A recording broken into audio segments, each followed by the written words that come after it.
Hello friends, welcome to my Puja soya vlog ভিডিওতে চলে এসেছি আরও একটা নতুন ভ্লগ ভিডিও নিয়ে। ও হ্যাঁ, বলে রাখি, এটাই কিন্তু আমার ফার্স্ট ভ্লগ ভিডিও। এই ভিডিওটার আগে কিন্তু আমি কোনো লং ভিডিও স্টার্ট করিনি। এই ভিডিওটা থেকেই কিন্তু আমার পথ চলা শুরু। হ্যাঁ, হতে পারে আমি আমার চ্যানেলে একটা ভিডিও এর আগে পোস্ট করেছি, কিন্তু ওগুলো আমার ফার্স্ট ভিডিও নয়। এই ভিডিওটা থেকেই কিন্তু আমি আমার মন স্থির করে ফেলেছিলাম যে হ্যাঁ, আমি ভিডিও স্টার্ট করব এবং আমি আমার ভিডিওর মধ্যে তোমাদের সাথে কিছু এক্সপিরিয়েন্স শেয়ার করব। আর আমরা ঘুরতে যাওয়ার জন্য একেবারে রেডি বেরিয়েও পড়েছি, কিন্তু আমার না বিশ্বাস হচ্ছে না যে আমাদের প্ল্যানিংটা সাকসেস হয়েছে। তোমরা কি ভাবছো আমরা একবার প্ল্যানিং করেছি আর একবারেই সাকসেস হয়ে গেছি? হ্যাঁ, বাস্তব তো এটাই যে আমরা 36 বার প্ল্যানিং করে 37 বারের বার গিয়েই প্ল্যানিংটা সাকসেস করতে পেরেছি। আর দেখো, আমি আর আমার ভাই কিন্তু অলরেডি বেরিয়ে পড়েছি সাজধাজকে। আর এদিকে আমি আমার ভাইকে বলছিলাম, তুই এত লম্বা কেন? দেখ তো, আমি ফ্রেমে চলে আসছি, অথচ তুই ফ্রেমে আসতে গেলে তোর মুখ হাফ কেটে যাচ্ছে। এতটা লম্বা হতে তোকে কে বলেছে? হ্যাঁ, এই সমস্ত কিছু বলে আমি ওকে রাগাচ্ছিলাম। আর আমি কিন্তু ভীষণ এক্সাইটেড ছিলাম। দেখো, আমি বলছিলাম যে ইয়েস, এবারে প্ল্যানিংটা আমাদের সাকসেস করতেই হবে। তো এই সমস্ত কিছু বলতে বলতেই আমি পৌঁছে যাচ্ছিলাম আমার ফার্স্ট ক্যান্ডিডেটের কাছে। ও এখানে বলে রাখি যে আমি ফার্স্ট ক্যান্ডিডেট কেন বললাম। দেখো ফ্রেন্ডস, আমার গ্যাংটা না একটু বড়, আর গ্যাং যখন একটু বড় হয় না, তখন প্ল্যানিংগুলো সাকসেস হতেও একটু টাইম লাগে। কারণ সবার তো আর সমান সুযোগ আর সময় হয়ে ওঠে না, কিছু না কিছু প্রবলেম কারো না কারো চলেই আসে। এই 36 বার 37 বার এটা জাস্ট একটা সংখ্যা মাত্র।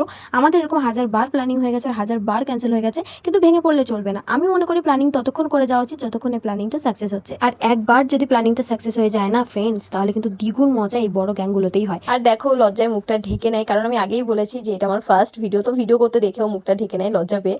আর এটাই কিন্তু আমার সেই ফার্স্ট ক্যান্ডিডেট, আমার বান্ধবী থুকু, আমার বান্ধবী জয়ন্তী। আর সামনে কিন্তু আরো দুজন ওয়েট করছে টোটো স্ট্যান্ডে। আমরা সরাসরি ওখানেই যাচ্ছি। ওখান থেকে আমরা চলে যাব বাস স্ট্যান্ড, তারপরে সেখান থেকে সরাসরি আমাদের গন্তব্যস্থলে আরো দুজন ওয়েট করছে। শুধু যে আমার গ্যাংটা বড় তা কিন্তু নয়, তার সাথে সাথে কিন্তু ব্যস্তও বটে। আমরা কিন্তু প্রায় পাশাপাশি পাড়াতেই থাকি, একই জায়গাতেই থাকি, কিন্তু কাজের সূত্রে সবাই বাইরে থাকে। তো ওই জন্য আমাদের একই জায়গা থেকে একই সময় একসাথে যাওয়া তো পসিবল হচ্ছে না। আর এ দেখো, তখনও লজ্জা পেয়ে যাচ্ছে। লজ্জাটা ভাঙতে একটু টাইম লেগেছিল বটে, কিন্তু পরে গিয়ে ঠিক হয়ে গেছিল। আর যখন আমি ওকে বললাম যে জানিস এইভাবে মুখ কারা ঢাকে, তখন কি বলছে শোনো। দেখে কি মনে হচ্ছে তুই কোনো একটা অপরাধ করেছিস? বাংলাদেশে অপরাধীদের ঠিক এইভাবে ওরা মুখ ঢাকে। আমি যাকে অপরাধী দেখো, অপরাধ সেলিব্রিটি মানুষ, তার জন্য সবাই সেলিব্রিটিরা এইভাবে ঢাকে না মুখ। আর এদিকে আমার ভাই আমার ক্যামেরাকে ওভারটেক করে সামনে গিয়ে হিরো হিরো ভাব দিচ্ছিল। ওকে দেখে আমার মাথায় একটাই কথা ঘুরছিল তখন, আহারে হিরো হিরো ভাব, হিরোইনের বড্ড অভাব। তো আমরা অলরেডি এই টোটোতে চেপে গেছিলাম। আর এই হচ্ছে আমার সেই দুই ক্যান্ডিডেট। এক হচ্ছে আমার বন্ধু খোকন, আর দুই হচ্ছে বন্ধু খোকনের ওয়াইফ।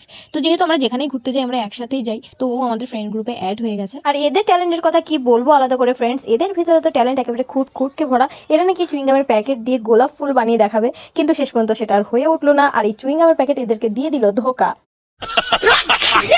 আর আমরা 10 থেকে 15 মিনিটের মধ্যেই পৌঁছে গেছিলাম আমাদের তিতুমির বাস টার্মিনাসে।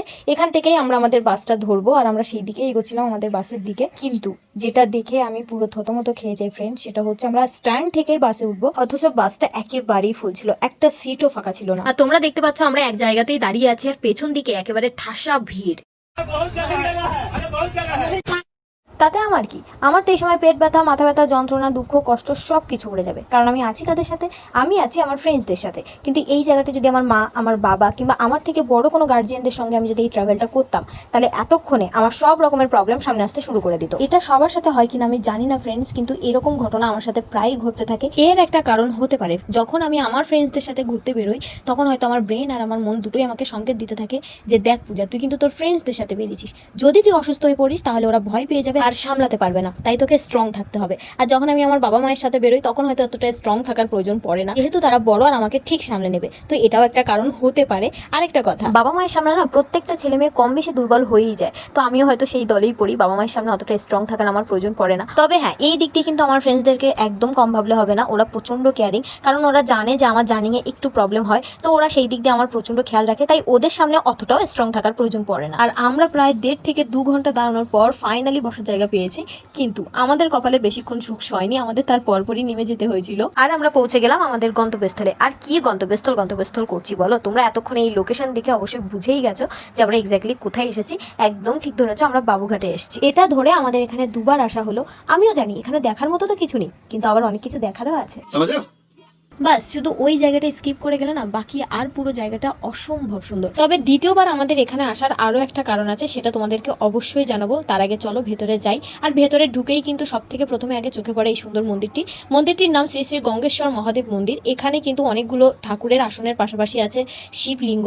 এখানে আসলেই না মনটা ভালো হতে বাধ্য। গঙ্গার ধার, বড় বড় গাছ, ছোট ছোট নৌকা আর সুন্দর হাওয়া দিয়ে না একটা সুন্দর পরিবেশ তৈরি করে। অনেক ব্যস্ততার মধ্যে একটু নিরিবিলি জায়গা, একটু শান্ত জায়গা আর প্রিয় মানুষদের সঙ্গে সময় কাটানো কিংবা বন্ধু বান্ধবীদের সঙ্গে আড্ডা দেওয়ার জন্য এই জায়গাটা কিন্তু একেবারেই পারফেক্ট।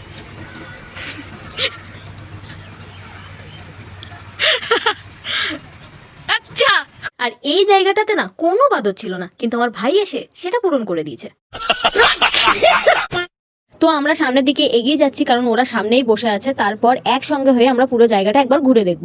এই সেই ফোর্থ ক্যান্ডিডেট ঝাঁকানাকা আমার বান্ধবী প্রিয়াঙ্কা, ওর সাথেও দেখা হয়ে গেল। আর দেখো ভাইয়ের সাথে ওর খুনসুটি চলতেই থাকে, যখনই দুটোর মধ্যে দেখা হবে তখনই দুটো এরকম করতে থাকবে। আর এখানে এসে জানতে পারি এখনো পর্যন্ত ফিফথ ক্যান্ডিডেট ওরফে শেষ জন এখনো এসে পৌঁছায়নি। তো চলো এর মধ্যে তোমাদেরকে একটু এদিক ওদিক ঘুরিয়ে দেখাতে থাকি। এই যে নৌকাগুলো দেখছো না, সুন্দর করে সাজানো গোছানো, তোমরা যদি এখানে টাকা দাও তাহলে তোমাকে পুরো গঙ্গাটা না ঘুরিয়ে ফিরিয়ে দেখিয়ে দেবে। কিন্তু আনফর্চুনেটলি আমাদের কাছে টাকাও ছিল না আর আমরা ঘুরতেও পারিনি। নকল হলে কি হবে? 62 কপি গুচি কা ব্যাগে। क्या बोला तूने? গুচি কোনো লোগো নেই। এই তো জি। আচ্ছা ঠিক আছে জি। এটা ও। ওচ্চি কা ব্যাগে। গুচি না হোক ওচ্চির ব্যাগ। अच्छा हमको सिखा रिया है আমি বিশ্বাস করি স্টাইল আমাকে ভালো লাগছে কিনা সেটাই বড় কথা। টাকাটা ডাজ নট ম্যাটার। अच्छा আর এখানে একজন আরেকজনের সাক্ষাৎকার চলছে। আর দেখো বলতে বলতে চলে এসেছে আমাদের সেই ফিফথ ওরফে শেষ ক্যান্ডিডেট। এর পরিচয় দেওয়ার আগে তোমাদেরকে বলে রাখি, তোমরা হয়তো খেয়াল করেছো যে এর আগে আমি যাদেরই পরিচয় দিচ্ছিলাম সবার একটা করে নিকনেম বলছিলাম। অবশ্যই এরও একটা নিকনেম আছে, তো একে আমরা ভালোবেসে ঝান্ডু রূপা বলে ডাকি। তো বাস এবার আমাদের গ্যাং পরিপূর্ণ হলো। আর আমরা যে উদ্দেশ্যটার জন্য এসেছিলাম সেটা হতে এখনো টাইম আছে, তো ভাবলাম চলো একটু কিছু খেয়ে নেওয়া যাক। আর দেখো এদিকে খেতে খেতে আমি রূপার মুখে বারবার খাবার ধরেও আর দিচ্ছিলাম না, আরো বারবার ঠকে যাচ্ছিল। আমার হৃদয়ে জমালি প্রেমে ছুরি রে ক্যামেরা অ্যাকশন। সেকেন্ড বার আমার হৃদয়ে জমালি প্রেমে ছুরি রে পার্ট 3 আমার হৃদয়ে জমালি। পরে অবশ্য ওকে আমি আদরও করে দিয়েছিলাম আর অনেকটা খাইয়েও দিয়েছিলাম। আর ওকে আমি বোঝাচ্ছিলাম যে মানুষকে এতটাও বিশ্বাস করিস না যাতে বারবার ঠকতে হয়। কিন্তু কে কার কথা শুনে বারবার বলা সত্ত্বেও ও একই ভুলই করে যাবে, কিন্তু আমরা ওর এই সততাকে শ্রদ্ধা করি। আর এই যে আমাদের ডগ লাভার, ওকে নিয়ে তো খেলেই যাচ্ছে। বাচ্চাটা অনেক কিউট ছিল, আর দেখো ওকে রাখতেই চাইছে না। কিন্তু আমি বলছিলাম না আর বেশিক্ষণ এখানে থাকা যাবে না, কারণ এগোতে হবে আমাদের সেই উদ্দেশ্যের দিকে যার জন্য আমরা এতটা দূর এসেছি। আর আমরা সেই দিকে এগোচ্ছিলাম। আর এতক্ষণে তোমরাও হয়তো বুঝতে পেরে গেছো যে এক্স্যাক্টলি আমরা এসেছি কোন কারণটার জন্য। একদম ঠিক ধরেছো, আমরা কিন্তু এসেছিলাম এই গঙ্গা আরতিটাই দেখার জন্য। তখন আমরা প্রথমবার এসেছিলাম তখন এই গঙ্গা আরতিটা চালু হয়নি, যবে থেকে চালু হয়েছে তবে থেকে আসার জন্য আমরা চেষ্টা করছিলাম আর ফাইনালি চলেও এলাম। এটা প্রায় 1 ঘন্টা ধরে আরতিটা হয়, সন্ধ্যা 6:30 থেকে 7:30 অবধি প্রত্যেক দিন এই আরতিটা হয়। তোমরা যে কোনো দিন আসতে পারো, কিন্তু এত বড় আরতি তো আমি তোমাদেরকে সবটাই দেখাতে পারবো না, কারণ ভিডিওটা অনেকটাই লম্বা হয়ে যাচ্ছে। তোমাদেরকে আমি চেষ্টা করব কিছু কিছু আরতি দেখানো।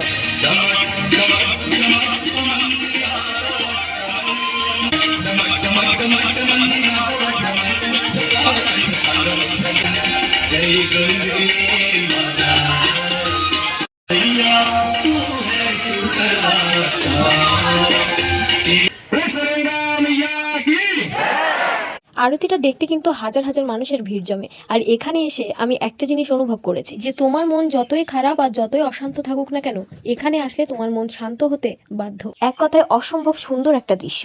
তো সবকিছু শেষে এবার আমাদের বাড়ি ফেরার পালা। আমরা এখানে বাসের জন্য ওয়েট করছি, তো রওনা দিলাম বাড়ির দিকে। আর সবশেষে একটা কথা বলবো, যদি কখনো তোমাদের মনে হয় যে তোমরা একটু শান্তশিষ্ট সময় কাটাতে চাও, আলাদাভাবে সময় কাটাতে চাও, তাহলে অবশ্যই বাবুঘাটে যেও। আর গঙ্গা আরতিটা কিন্তু একদম মিস করো না। আর দেখা হচ্ছে পরের কোনো ভিডিওতে। ততক্ষণে তোমরা সুস্থ থাকো, ভালো থেকো। আর হ্যাঁ, সাবস্ক্রাইব করতে কিন্তু একদম ভুলো না। টাটা।